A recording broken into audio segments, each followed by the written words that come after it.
আসসালামু আলাইকুম। হাঁড়ি পাতিল ব্লগে আপনাদের সবাইকে স্বাগত জানাচ্ছি। কেমন আছেন সবাই? আশা করি সবাই ভালো আছেন। আজ আমি আপনাদের গরুর মাংস মিষ্টি কুমড়া দিয়ে রান্না করে দেখাবো। এই তো আমি এখানে গরুর মাংস নিয়ে নিয়েছি। গরুর মাংসগুলো খুব ভালো দিয়েছে, হাড় কম ছিল। এদিকে আদা রসুন বেটে নিয়েছি, আর এক পাশে গরম মশলা, জিরা, এখানে রয়েছে জয়ত্রী, এখানে রয়েছে পেঁয়াজ কুচি এবং মরিচ কুচি। এই তো এগুলো দিয়ে রান্না করব। আর একটি দিব মিষ্টি কুমড়া। আমি এখানে মিষ্টি কুমড়া কিউব করে বড় করে কেটে নিয়েছি। মিষ্টি কুমড়া দিয়ে গরুর মাংস রান্না করলে অনেক মজা হয়। আর লাগছে হলুদ গুঁড়ো, মরিচ গুঁড়ো, তেল এবং লবণ। এগুলো দিয়ে খুব সিম্পলভাবে মজাদার ইউনিক এই রেসিপিটি রান্না করব। আমার এই রেসিপিটি দেখার জন্য আমার সাথেই থাকবেন।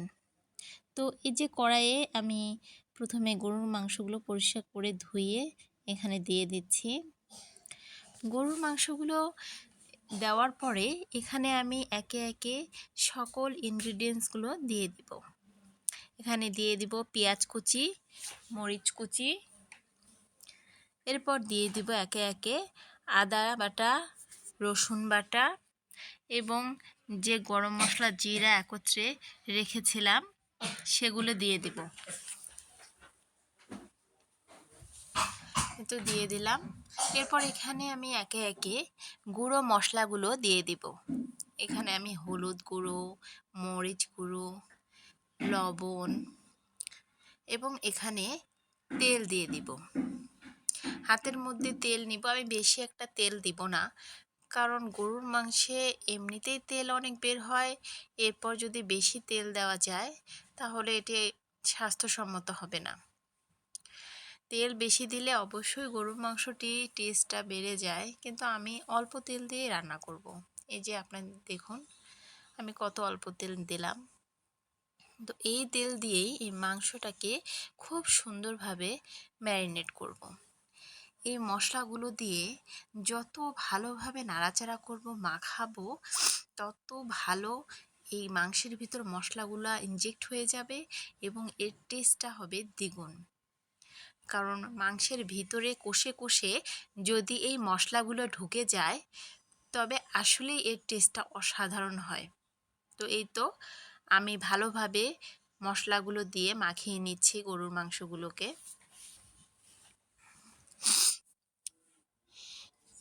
এই দেখুন কি দারুণ একটা কালার এসেছে।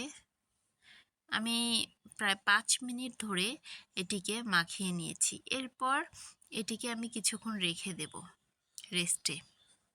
তাহলে মাংসের ভিতর মশলাগুলো খুব সুন্দরভাবে ঢুকে যাবে। এই তো 5 মিনিট পার হয়ে গেল। আমি ঢাকনা দিয়ে ঢেকে কিছুক্ষণ রেখে দিয়েছিলাম। তো এখন ঢাকনা খুলে আমি এটিকে চুলার আঁচ জ্বালিয়ে দিচ্ছি। প্রথমে আমি হাই হিটেই এটিকে রান্না করব। হাই হিটে রান্না করব ঢাকনা দিয়ে ঢেকে। তো আমি চুলার আঁচ জ্বালিয়ে দিলাম, দিয়ে এখন এই যে নাড়াচাড়া শুরু করে দিয়েছি। মাংসটা এখন যত নাড়বেন, যত কষাবেন, তত টেস্ট বেড়ে যাবে। তো আপনাদের যদি আমার এই রেসিপিটা ভালো লাগে তাহলে অবশ্যই আমার চ্যানেলকে সাবস্ক্রাইব করে রাখবেন এবং লাইক ও কমেন্ট এবং শেয়ার করতে ভুলবেন না। তো আমি এখানে গোটা শুকনা মরিচ কিছু দিয়ে দিলাম, কারণ শুকনা মরিচ দিলে এর ফ্লেভারটা ভিন্ন হয়ে যায়। আপনারা একবার এরকম শুকনা মরিচ আঁচুত দিয়ে রান্না করবেন, দেখবেন এর স্বাদটা কি অসাধারণ হয়, খুবই মজা হয় এবং কালারটা দারুণ হয়। এই যে সামান্য পানি দিয়ে দিলাম। আমি আসলে মাংসতে অল্প অল্প করে পানি দিব আর কষাবো। পানিটা শুকিয়ে গেলে আবার পানি দিব আর কষাবো। এতে করে মাংসের ভিতরে মশলাগুলোও সুন্দরভাবে ঢুকে যাবে এবং এর স্বাদটাও অসাধারণ হবে। তো এই যে আমি ঢাকনা দিয়ে ঢেকে দিলাম, ঢেকে বেশ কিছুক্ষণ রান্না করে নিলাম। এরপর ঢাকনা উল্টিয়ে খুব ভালোভাবে নাড়াচাড়া করে দেব। খুব সুন্দরভাবে নাড়াচাড়া করে মাখা মাখা করে রান্না করতে থাকবো। তো এই যে নাড়াচাড়া করছি।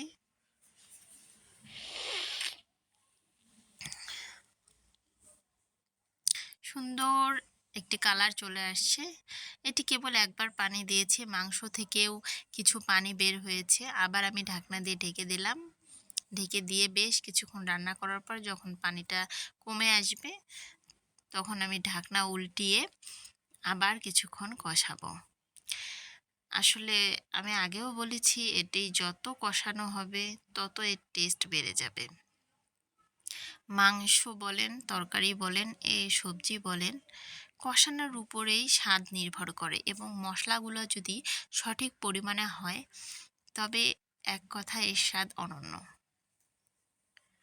তো আর একেবারে বেশি পানি দিয়ে যদি রান্না করেন তখন এর স্বাদটা আসলে ওরকম হয় না, শুধু সিদ্ধই হবে, কিন্তু মশলাগুলো ভিতরে ঢুকবেও না এবং ফ্লেভারটাও সেভাবে বের হবে না।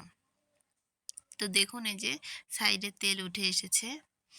আমি আবার সামান্য পানি দিয়ে দিলাম, দিয়ে আবার আমি বেশ কিছুক্ষণ রান্না করব।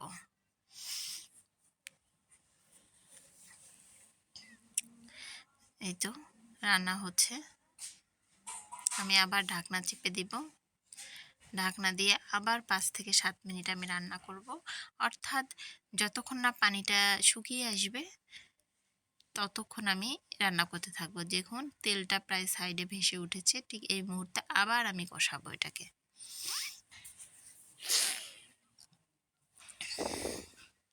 এরকম কষাতে থাকবো। কষাতে কষাতে দেখুন তেলটা উপরে উঠছে। এরকম উঠবে আর আমি নাড়তে থাকবো নাড়তে থাকবো। তো এরকম নাড়তে নাড়তে যখন এরকম একদম ভাজা ভাজা হয়ে যাবে, ঠিক তখন এখানে আবার সামান্য পানি দিয়ে দিব। এরকম পানি দিব আর কষাবো, পানি দিব আর কষাবো। আমার মনে হয় আপনারা যারা রান্না করেন তারা ঠিক এই কাজটাই করেন। তবে যারা নতুন তারা যদি এই রেসিপিটা ফলো করে রান্না করেন, আশা করছি আপনার রান্নাটি বৃথা যাবে না। আমি খুব ধীর গতিতে আপনাদের রেসিপিটা বোঝানোর চেষ্টা করছি। আমি যেভাবে রান্না করছি পুরো রেসিপিটা হুবহু সেভাবেই দেখানোর চেষ্টা করছি, যাতে করে যারা নতুন তারা বুঝতে পারেন যে কতবার কিভাবে কখন পানি দিতে হবে, কখন কষাতে হবে, এটা বুঝতে পারবেন। এই তো আমি আবার পানি দিয়ে আবার ঢাকনা দিয়ে ঢেকে দিলাম, ঢেকে আবার রান্না করব। আর যারা ভাইয়ারা বা আপুরা মেসে থাকেন, বাড়িতে থাকেন না, তাদের জন্য আসলে রেসিপিটি খুবই উপকারী হবে। আপনারা এভাবে এই নিয়ম ফলো করে রান্না করবেন, দেখবেন রান্নার স্বাদ অসাধারণ হবে। এই তো আবার পানিটা শুকিয়ে গিয়েছে। আমি আবার কষাচ্ছি, এরকম কষাতেই থাকবো।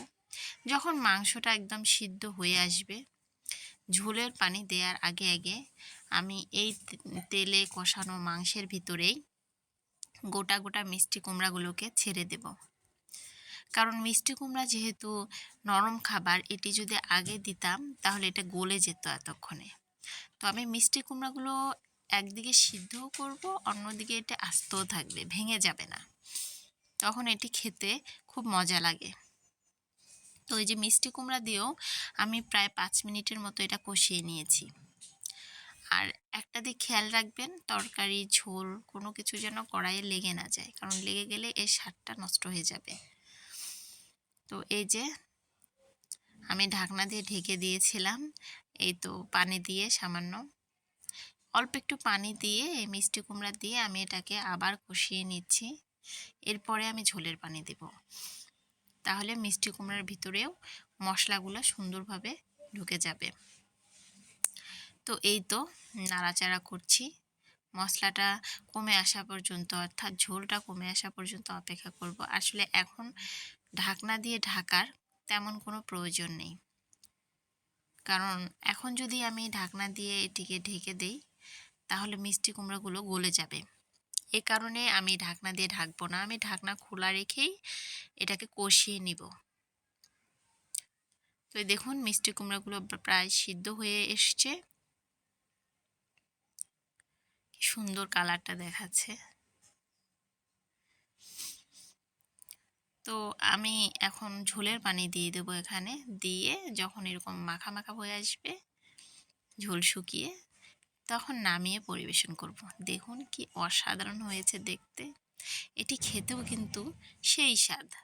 আপনারা একবার এই রেসিপিটা ফলো করে দেখবেন, আর যদি ভালো লাগে অবশ্যই আমার চ্যানেলটিকে সাবস্ক্রাইব করে পাশেই থাকবেন। তো এই তো হয়ে গেল মজাদার মিষ্টি কুমড়া দিয়ে গরুর মাংস রান্না।